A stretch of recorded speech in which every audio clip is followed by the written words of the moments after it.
Cineteca Perdida es un podcast de producción independiente, por ello te invitamos a seguirnos en Instagram, Twitter y Facebook, donde nos encuentras en todas ellas como @Cineteca Perdida. Y si no te quieres perder ningún episodio estreno, suscríbete en tu plataforma de podcast favorita. Ahora te dejamos con este nuevo capítulo.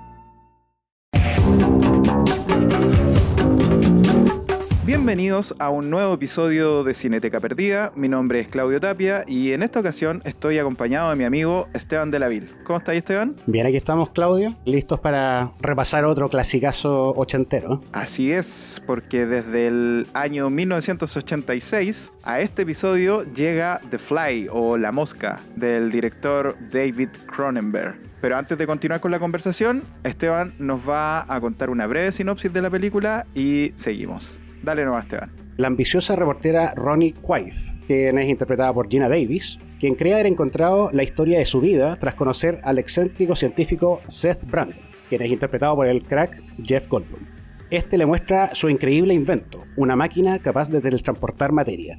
Pero un día, al tratar de transportarse a sí mismo, una mosca se le cuela en la cabina y desencadenará una increíble transformación en él. Así de simple es la premisa de La Mosca. Sí. Un dato antes de comenzar la conversación. Este es considerado un remake, pero no es un remake en realidad. Está basado en un cuento del mismo nombre de George Langeland del año 1957. De hecho, al año siguiente se hizo la adaptación a cine en el 58 por Kurt Newman y luego se hizo esta como readaptación que no tiene mucho que ver tampoco con el cuento, pero obviamente todas las situaciones fundamentales del cuento. Exacto. Pero el guión es de Charles Edward Polk. Ahí hay otra historia que da para largo, que escribió este guión, fue rechazado y todo al final. Sí. El guión básicamente lo escribió David Cronenberg, Claro. que es un guión exquisito.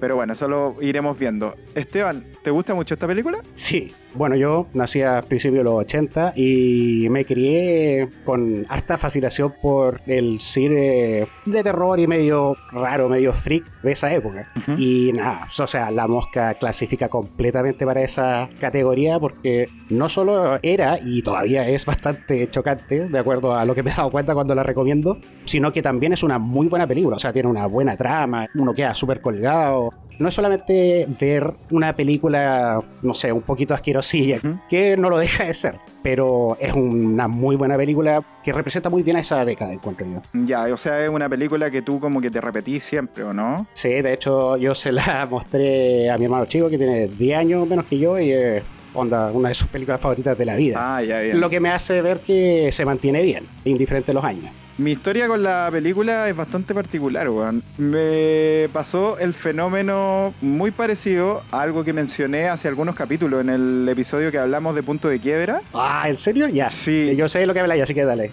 Ya, que yo odié un poco esta película porque a todos les gusta. Entonces cuando chico como que yo no la pasaba mucho porque era como el mainstream, po, weón. Y yo como, claro, como que iba para otro lado. Pero siempre pensé, por el tipo de película que veían mis compañeros, mis amigos, siempre pensé que La Mosca era como ver Ant-Man, no sé, como Iron Man, The Hulk, ¿cachai? Era como un tipo que se transformaba en mosca y salía a pegarle a los malos y se llevaba a la... Te lo juro, weón, te lo juro, es verdad. Entonces cuando la vi la encontré fome. Cuando eres chico. Yeah. Y es muy cuático porque a mí me encanta el cine de David Cronenberg, sí, incluso las películas fallidas que tiene. De mis películas favoritas en la vida hay 2 o 3 de Cronenberg. Entonces me gusta mucho su cine. Ya, bacán. Pero esta nunca me la había repetido. No sé, quizás inconscientemente la consideraba como menor.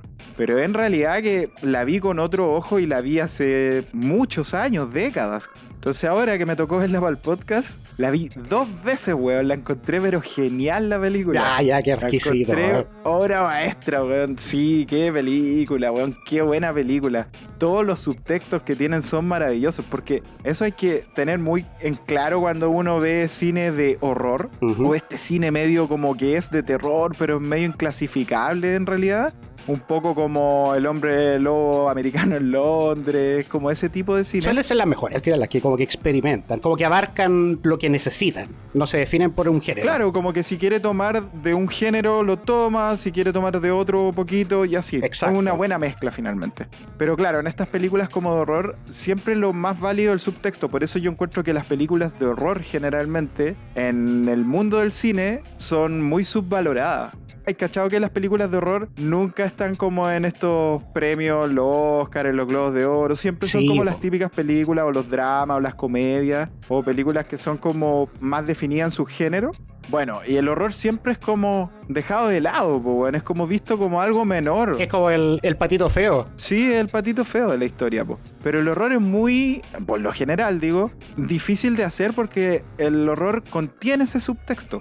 Te está hablando de otra cosa mientras a través de una planilla visual de horror te está mostrando otra cosa. Sí. Por eso esta película, y lo averigüé ahora, después de haberla visto, entiendo que en ese tiempo... No es de un superhéroe. No, claramente no era un superhéroe. No era la super mosca, no era Superfly. Pero esta película en su tiempo, pleno 1986, fue tomada como una alegoría a lo que era el SIDA. De hecho, hay muchas cosas que se podrían hacer los paralelos con respecto a esta película. Pero finalmente está hablando como de otras cosas. Incluso tú podéis ponerle 3 subtextos si querís. Y por eso me pareció absolutamente fascinante. Y la manera en que está facturada la película, la manera en que dirige David Cronenberg, también creo que es impecable. O sea, ese inicio que tiene con estos dos tipos que están como entre flirteando y entre hablando en serio. Sí. Pero tú le sacáis el rollo a los dos al tiro. ¿Sabéis para dónde va la película? Exacto, aparte con harta velocidad al tiro. Sí, de todas maneras. Y tú ya no necesitáis sentar más bases. Lo demás se va dando de a poquito, de manera gradual. Entonces no se necesita más preámbulo. De hecho, hay cosas como científicas o técnicas que uno como que de alguna manera querís saber cómo funciona tal cosa y te la explican así muy a la rápida. Como muy, no, si esta weá funciona así, ya está, y listo, ya, pasemos al siguiente tema. Como que la película te está diciendo, en realidad eso no es lo importante. No te pegues en este detalle, sigue la historia. Claro, entonces ahí empieza el subtexto, pues y ahí tení un montón de visiones que podía aplicar, pues partiendo por lo más obvio que es esta enfermedad terminal o quizás la degeneración del cuerpo cuando uno va envejeciendo, por ejemplo. Hasta podía aplicarlo como con lo que sucedía con el SIDA en ese tiempo. También podía aplicarlo como algo que tiene que ver con las relaciones tóxicas. Oh, exactamente las mismas ideas que andaba trayendo. A ver, ¿cómo lo veis tú en ese sentido? Porque se puede aplicar por ahí. Sí, yo en algún lugar leí que dentro de todo Cronenberg como que al parecer no le gusta ser muy explícito con lo que significan sus películas y tiene sentido al ver su filmografía, pero sí dice que en cierta manera sus películas por algo son mucho de este subgénero de body horror que se le conoce, que es como el que te choquea con la deformidad del cuerpo, porque le gusta que sus películas sean muy conscientes del propio cuerpo humano y le gusta mucho experimentar con lo que ciertos personajes pueden sentir o vivir cuando el cuerpo se vuelve el enemigo o el monstruo de la película. Yeah. Y eso me llevó a esas dos mismas que dijiste tú. Por un lado, esto como de la degeneración literal del cuerpo, como la vejez, por ejemplo, la enfermedad, como bien decías, lo del SIDA, que nada, el SIDA, o sea, como empezó con esta mala fama de que era una enfermedad exclusivamente homosexual, claro. Los trataban, pero como si fueran la lepra de los años 80-90. Pero claro, cosas que podía la gente normal, entre comillas, como mantener lejos, así como si no lo veía. Claro. Y por otro lado, también se me ocurrió lo que decías de que también representa en cierta manera, es como una metáfora de las relaciones, al amor entre dos personas que no necesariamente siempre debería llevarse a cabo. O sea, a veces en cierta manera hay pruebas en las relaciones y las personas que salen de esa prueba son distintas a las personas que llegan a enfrentarla. Claro. Y esto es como una representación de cómo una persona se va volviendo tóxica y la otra persona, según yo, no puede dejar ir a pesar de todas estas señales que van quedando y que aquí son súper difíciles de ignorar. Claro, son gráficas. El hecho de que te están saliendo unos pelos gruesos en cualquier lado y se te empiezan a caer unas partes de cara. Sí, pero ojo, que yo creo que no solamente habla de una relación tóxica de una pareja, sino que es como un triángulo amoroso. Ah, claro. Ella como que viene saliendo de una relación con un huevón muy mierda, sí. Es muy pedante, es muy pesado, es todo lo malo que podéis tener. El editor, para el que está escuchando.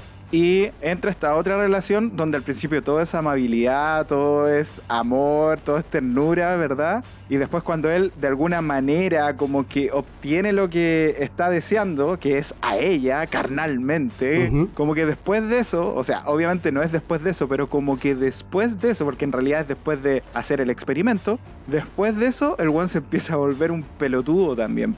Entonces, eso también grafica como esas relaciones tóxicas y todo lo que tú decís, pues que a pesar de las señales, no arranca de ahí, no se va, se queda, ¿cachai? Y quiere continuar hasta el final. Hay un simbolismo que yo encontré como muy válido también, que tiene que ver con el trabajo, con el ser trabajólico. Porque si tú te fijáis, ellos dos se llevan muy bien cuando no están hablando de nada de trabajo. Cuando ella no habla de su editor, de su revista, y cuando él no habla de los telepods y la teletransportación y todo eso. Sí, tenéis razón. Entonces ellos se llevan muy bien cuando están en eso, cuando están como en un entorno más natural, cuando no tienen esa presión del trabajo por detrás. Pero cuando hablan de trabajo, cuando involucran trabajo dentro de la discusión de alguna manera, dentro de la discusión amorosa, es cuando le queda la cagada a ambos. Exacto. Entonces también se puede tomar como eso, y es más, se podría tomar muy así. Y aquí me voy a ir super spoiler alert. Ya, démosle nomás. Sí, cuando el one se transforma en esta última fusión y muere, ¿verdad? Él muere porque quiebra la ventana del telepod. El telepod asimila al mismo telepod como parte de la fusión. Entonces él se fusiona de mosca con telepod, ¿cierto? Y ahí muere porque obviamente tiene un objeto sólido metido en el cuerpo.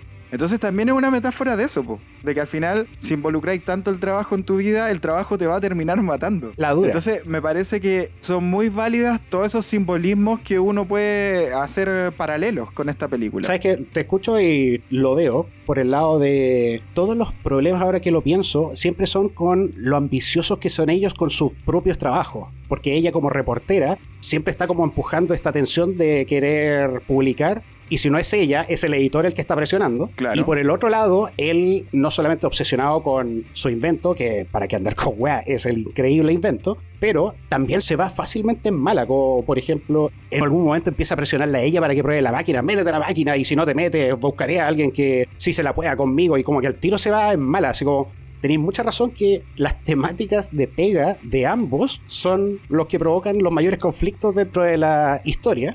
Y además, con lo que decías anteriormente sobre la relación tóxica, tenéis toda la razón, porque la película, obviamente, el clímax o el gran vuelco es cuando él prueba la máquina, se le cuela esta mosca y el one se teletransporta y se fusiona con la ADN de la mosca. Pero eso pasa una noche en la que él se cura por celos, porque cree que ella está con el ex. Entonces, nuevamente, es otra faceta de relaciones tóxicas, esta inseguridad tóxica que lo llevó a hacer lo que dejó la cagada. Claro. Bueno, de hecho, David Cronenberg, en algún momento, él cuando vio la película nuevamente, porque creo que no la había visto desde su estreno, la vio nuevamente, él dijo, mi película se trata como de este tipo nerd, que tiene su primera como relación romántica. De eso se trata. Es como esta mujer que llega a tener la relación romántica con él, la relación estreno de él, ¿cachai? De alguna manera. Pese a que el tipo como que al principio se muestra así como muy galán y todo, y como que la había hecho varias veces. Uno nota con un poco esa confianza en el personaje. Jeff Goldblum es muy bueno para interpretar estos personajes que son como medios nerds rarillos, pero que tienen un carisma ahí medio con todo. Como el de Jurassic Park. Y este es como su primer personaje de esa manera, porque llevaba como 10, 11 películas, algo así, ni un personaje importante. Este es el primero comandando una película como importante, ¿cachai? Como grande. Sí. Pese a que es una película que se nota que tiene igual bajo presupuesto y todo. Pero bueno, a lo que voy a que, claro, yo decía, David Cronenberg lee su propia película diferente, pero creo que la lee bien. Porque yo también igual como que coincidía con eso. No digo que la esté leyendo bien porque coincide conmigo. Jamás diría eso. A ti no. Debe estar escuchando nuestro podcast. Claro. A lo que voy a que en realidad yo coincido con la visión de él. Coincidía de antes, ¿cachai? Desde cuando estaba viendo la película, que yo decía que este es como la historia de este tipo que tiene poca experiencia romántica y que al tener poca experiencia romántica, a la primera sospecha de celos, se le va a la mierda su seguridad. Bueno, de hecho, por eso pasa lo que pasa en la película. Lo más importante que pasa en la película es porque el weón está inseguro con su pareja, ¿cachai? Entonces dije, David Cronenberg tiene razón en cómo está leyendo su película, pese a que esa no es su intención inicial. Entonces ahí también eso me dio a entender de que uno puede leer esta película desde muchos ángulos. Sí, y al final esas son las mejores películas en las que hay espacio para pasarse hartos rollos, pero sin que la historia en sí sea demasiado ambigua, o sea, te está llevando. Son las películas más valientes y son las hechas de manera como más genuina, como no buscando causar algo, sino que buscando expresar algo nomás. Sí. Y después si coincide con tus pensamientos, bacán. Claro. Y sabes que mencionándome lo que me decías como de este lado nerd y virgen inseguro, quizás incluso se podría tomar... Es como un incel. Quizás se podría tomar como que Jeff Goldblum, o sea, el personaje, el Seth, Sí. es como un nerd con tanto como le gustaría ser. Así como que es nerd, pero tiene carisma y la mina que al tiro enganchada con él, que igual es... Ya, igual las películas ochenteras eran un poco más libres en ese aspecto. No sé si hoy día una película mostraría a una reportera irse a un galpón en medio de la nada con un tipo que literalmente, tocando el piano, le dice: ahora que viste esto, no te puedo dejar ir viva. Sí, es muy psicópata todo eso, weón. Pero como el weón lo muestra así como, o sea, sin mala intención y como medio excéntrico al final, Ajá. se entiende. Entonces, quizás la temática no sé, el peligro tan obvio no era tan relevante en ese momento, o por lo menos para esta película, como ahora, que claramente eso le podría quitar credibilidad a los ojos de alguien que la ve por primera vez hoy. No, por supuesto, eran otros tiempos, po. Exacto. Además que ella está en un medio ambiente en donde sabe que todos los weones que están ahí son científicos. También. Ahora, claro, ser científico no quiere decir que no podáis ser psicópata, weón, y que andís matando mujeres y llevándolas a tu galpón. Pero bueno, yo creo que ese de alguna manera es otro tema. Pero me quiero agarrar un poquito de algo que dijiste. Ujú. Tú dices que esta historia quizás es como la historia de cómo él contaría que es ser un tipo como él, pero cool, como genial. Claro. Hasta que inevitablemente quizás las weas colapsan de todas maneras. Pero claro, yo creo que por ahí va, que al final tiene que ver con que este tipo es de una manera, pero cuando empieza a tener este romance se le gatillan cosas dentro, que es como esta masculinidad tóxica, weón, que tienen muchos hombres, pues la mayoría en realidad, pues. Sí. Y empieza a hacer todas estas cosas, weón, que son como muy de macho sí, po. men, de pelo en pecho. Sí, en realidad cada vez vas agarrando más sentido. De hecho, cuando al otro día de que hace el experimento y empieza a hacer estos ejercicios, y son como 2 minutos, una escena en donde tú lo ves puro haciendo ejercicio. Que se hace como la barra olímpica. Sí, pues empieza a usar la barra. Igual es hipnótico. Sí. Cronenberg lo filma de manera brillante y el montaje en esa parte muy bueno, onda, como que en ningún momento decía, ya, que lata. Ujú. Pero es cuático porque son las primeras cosas que él empieza a hacer. ¿Ya? Hay un momento, no sé si te acordáis, en donde ella le dice, estáis enfermo, estáis mal, le dice una cosa así.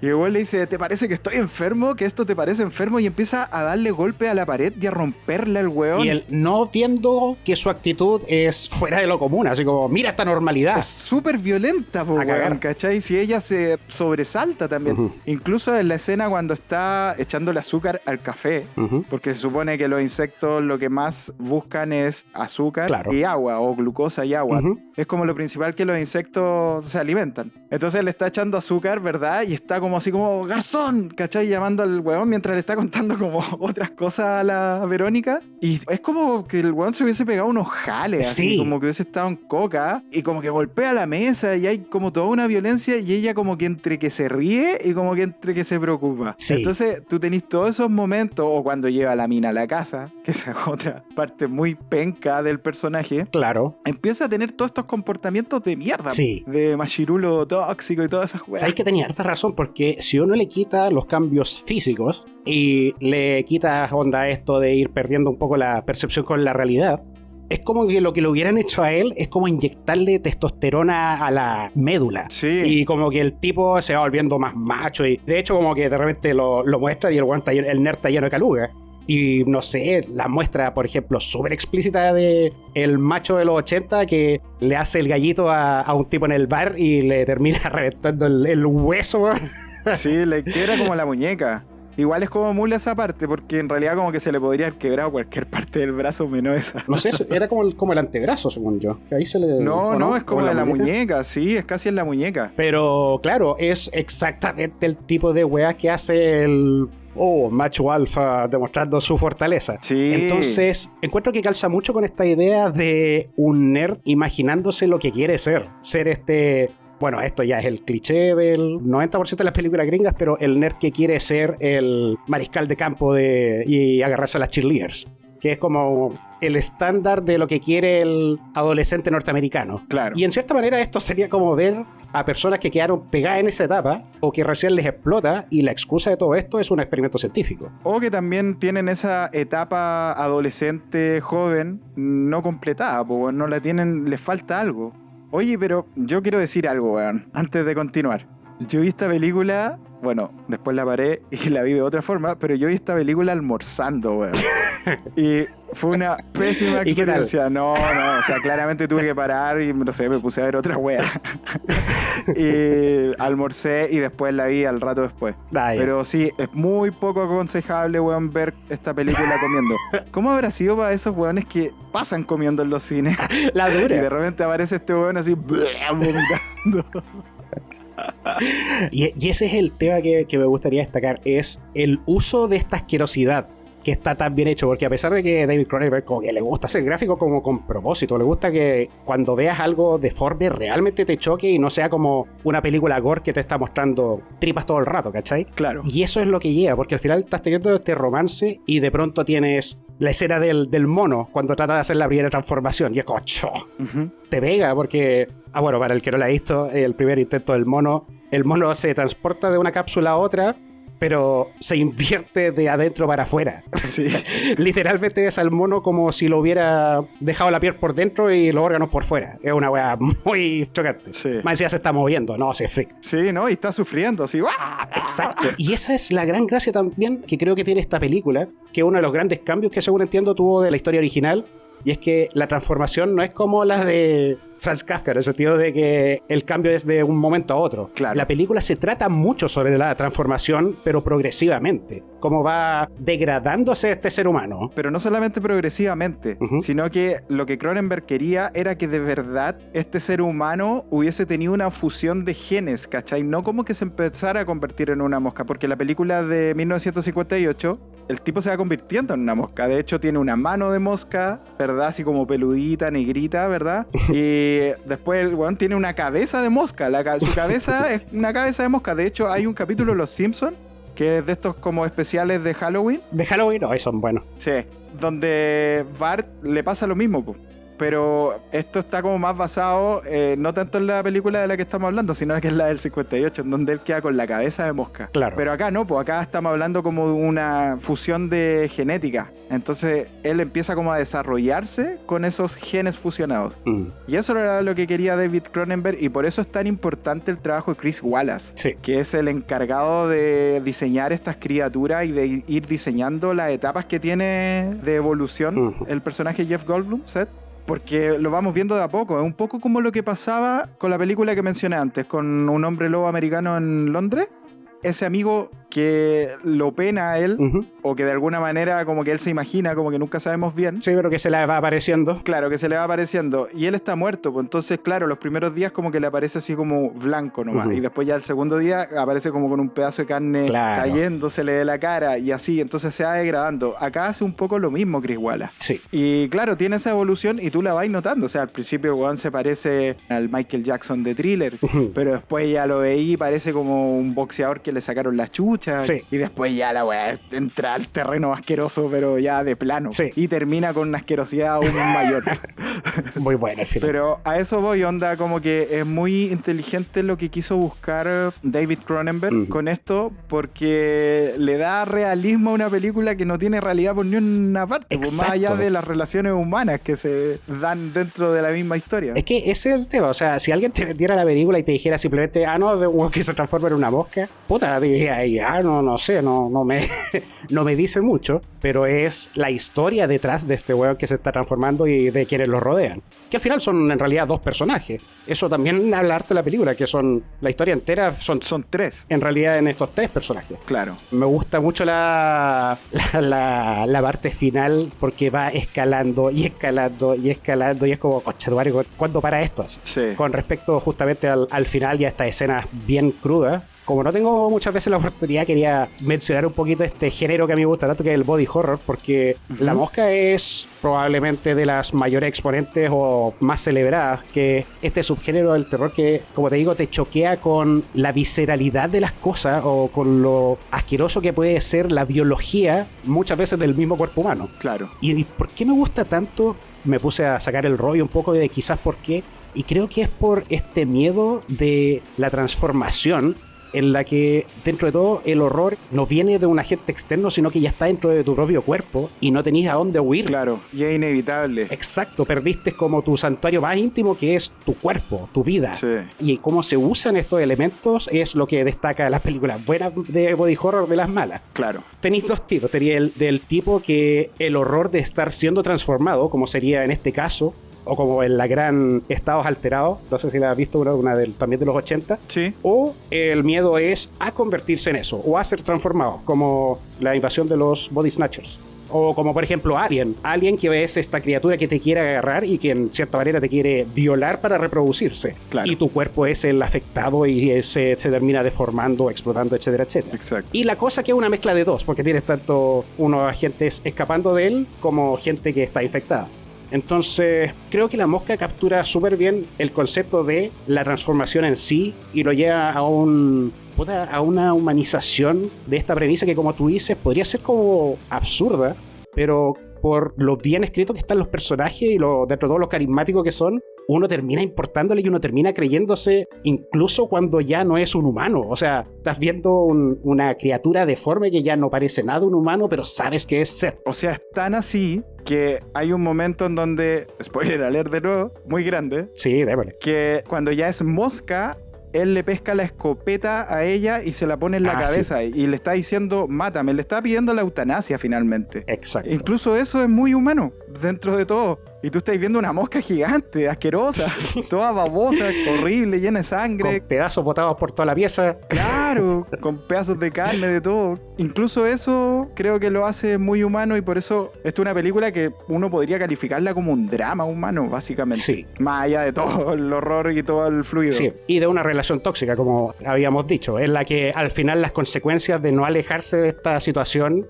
llevan a que tanto ella como el editor, que muy saco fue habrá sido, pero puta que lo pasó mal, Sí. tengan que lidiar con la consecuencia de eso, a la decisión romántica con Seth. Sí, oye, yo creo que es coincidencia que me acordé de algo del editor, que hay un momento en donde el weón llega a bañarse a la casa de ella, así muy farsudamente. Sí. Y ella lo encuentra ahí, po, y cuando sale del baño... ella le tira la cadena y el weón se quema con la ducha. Y me dio risa porque después al final la mosca lo quema con el ácido, le quema la mano y la pata. Oye. Y eso debe haber sido coincidencia nomás, pero igual me dio risa, así como fue como un preámbulo de lo que le iba a pasar. No, la escena del puño, yo creo que es la que me más grababa cuando la vi harto más chico. Ay, ¿sabéis cómo hicieron esa escena? ¿Ya? Lo que hicieron fue hacer un puño ya quemado, así como deforme, como un muñón. Ya. Y le fueron construyendo arriba la mano. Pero esa mano estaba construida como una especie de gelatina que con el calor se derretía. Es una técnica que el mismo equipo había usado en Cazadores del Arca Perdida, en Indiana Jones, cuando el one se derrite. Oh, qué buena. Sí, y esa misma técnica usaron. Ay, me encanta esa escena. Sí, buena. Esa escena también me dejó medio traumado cuando chico. Sí, no, es que sabes que, mira, a mí, vuelvo a cuando era chico, yo no la recuerdo finalmente. Como que recuerdo eso, que había compañeros que rayaban con la película, que a mí no me gustaba porque a mis compañeros les gustaba, sí. Y de que después cuando la vi pensé que era una cosa y era otra, pero como que igual me gustó, pero quedó ahí para siempre, ¿cachai?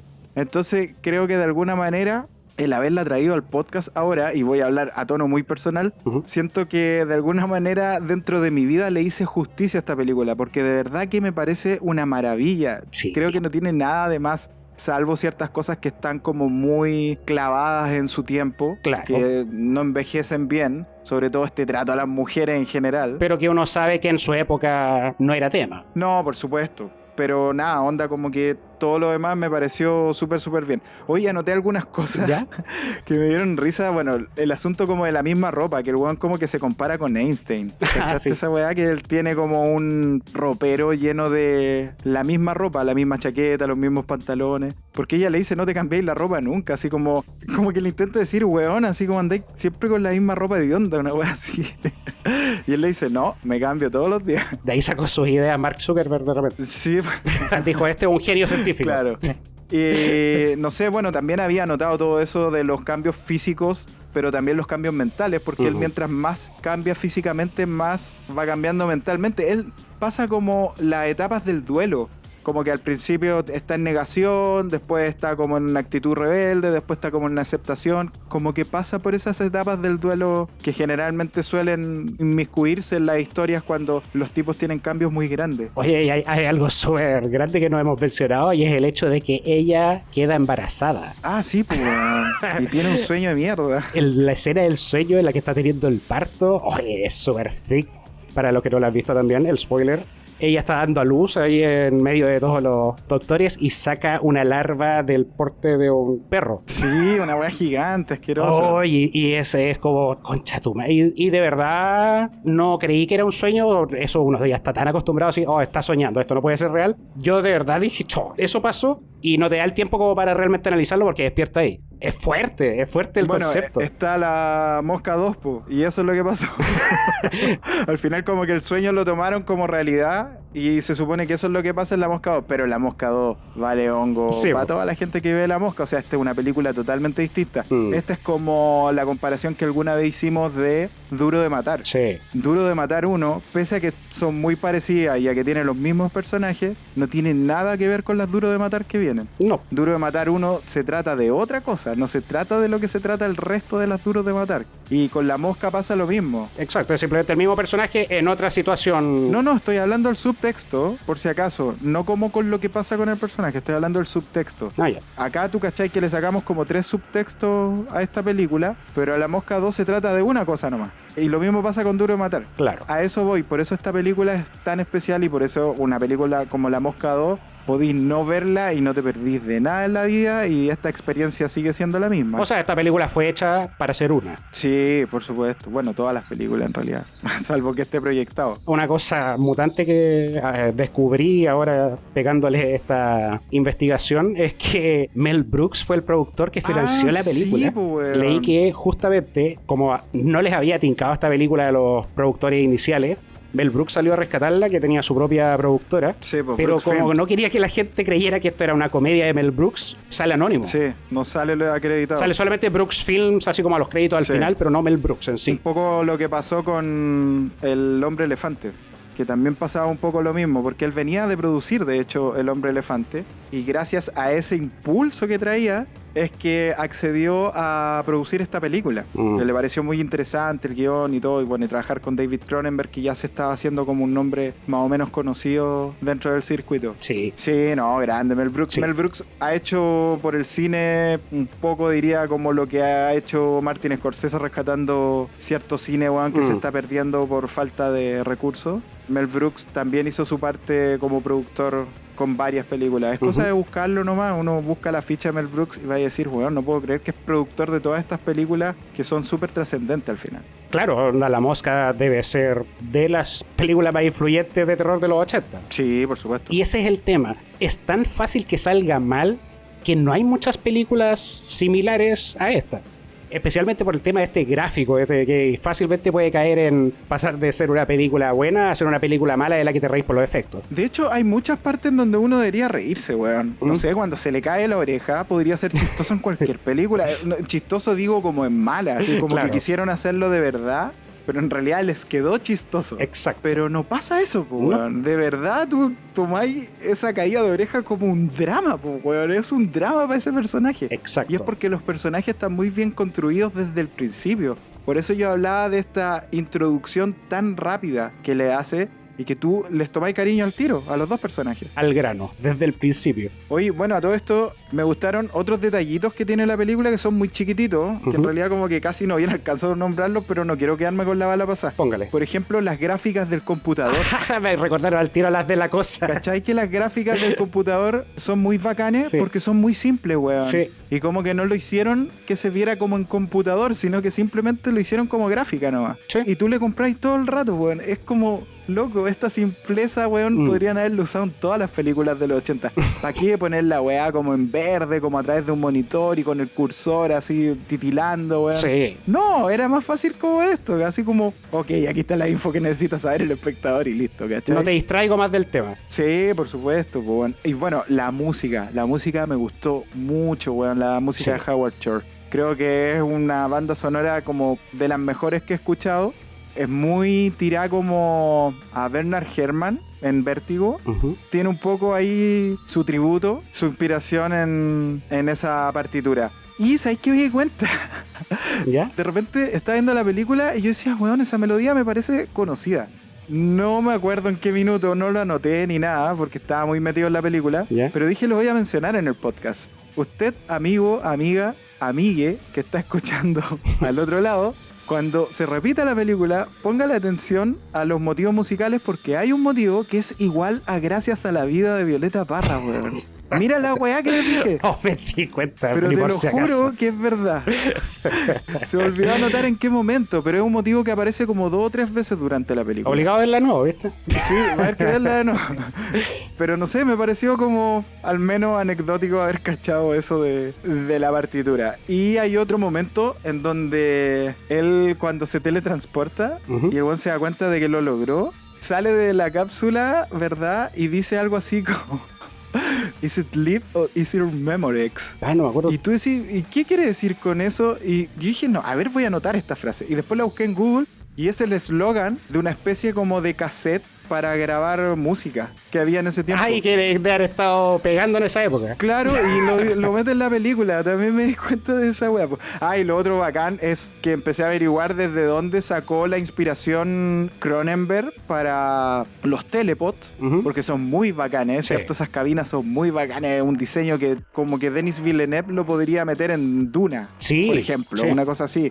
Es muy moderno, es muy bacán, es muy innovador el diseño que tienen los telepods. Y se ve como atemorizante, como tecnología dark. Sí, ¿cómo te voy a meter ahí? Es como Dark City tenía como ese tipo de diseño. Sí. O Matrix incluso. Entonces empecé a buscar de dónde sacó la idea David Cronenberg y yo pensé que como que me iba a salir un paper, así que, no sé, de la abeja reina de tal país que pone unos huevos como en forma de esto. ¿Ya? Pensé que me iba a salir una wea así. Y no, weón, es de como una especie de cilindro que conecta el estanque de benzina con el motor de un tipo de moto, weón. Me está weyando. Y que es una moto que usaba David Cronenberg. Desde ahí sacó el diseño del telepod, lo que lo encontré en la raja. De hecho, anoté la moto por si acaso, por si quieren buscarlo y cachen. La moto es la Ducati 450 Desmo. De ahí sacó el diseño. Y es eso, tú tenías una cápsula, un telepod en esa moto, ahí entre medio. Wow, qué cuático.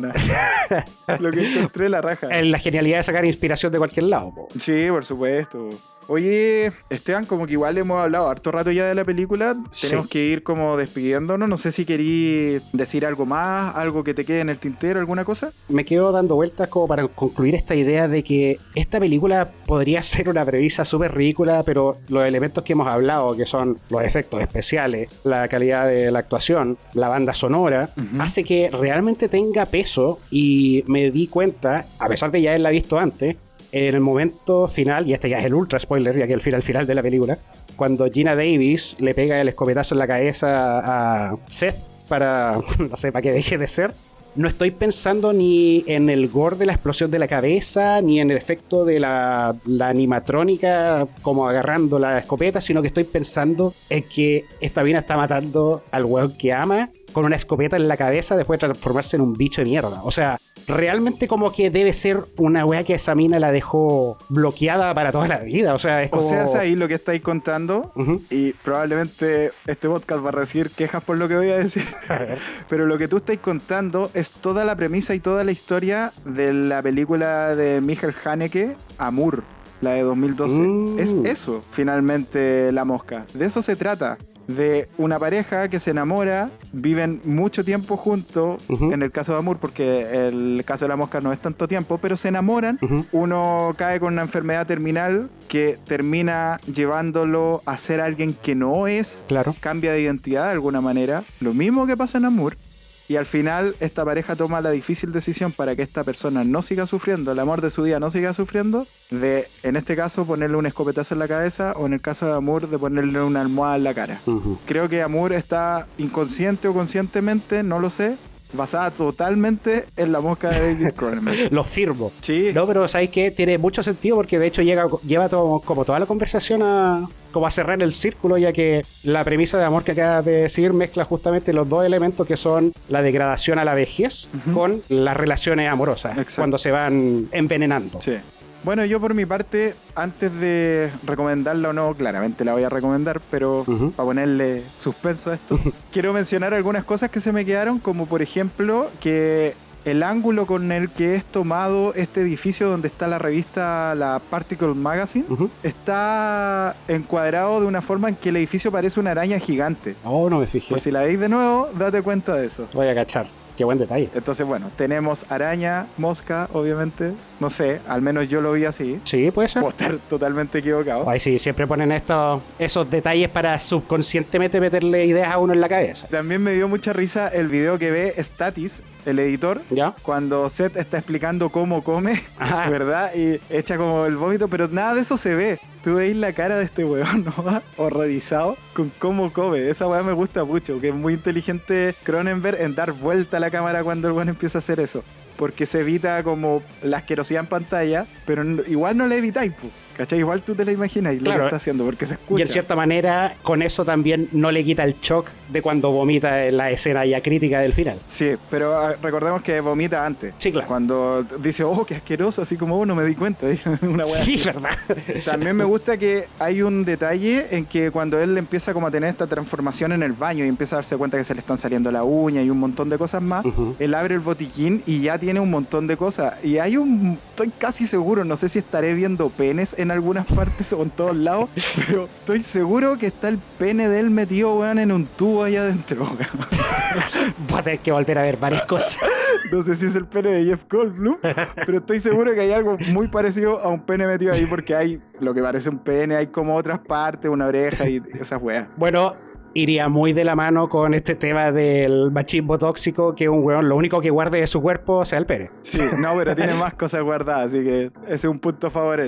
Y me gusta mucho el final abrupto que tiene. Como que me encanta que hayan sacado todos los finales que tenían presupuestado para la película. Creo que este final así es mucho más efectivo que cualquier otro final que podía haber dejado un final abierto o bien dejar como un final feliz, ¿cachai? O un final más triste, no lo sé. Claro, o demasiado explicativo con qué pasa con el resto. Sí, yo creo que está bien que corte ahí, porque el balazo, la mina llora y nos vamos a los créditos.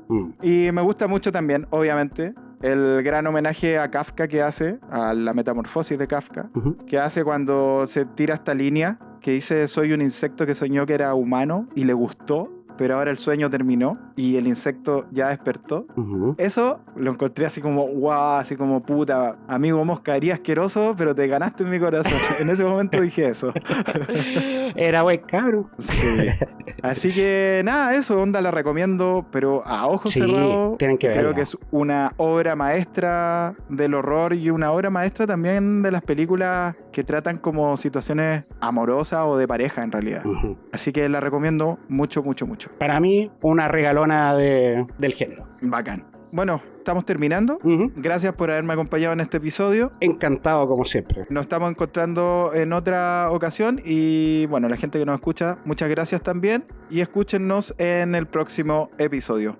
Muchas gracias, Esteban. Que estés bien. Igual, que estén bien todos. Nos vemos. Chao. Chao.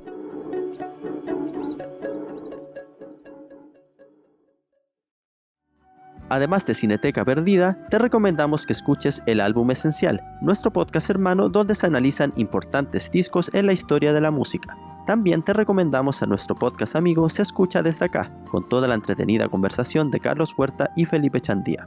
Te esperamos en el próximo episodio.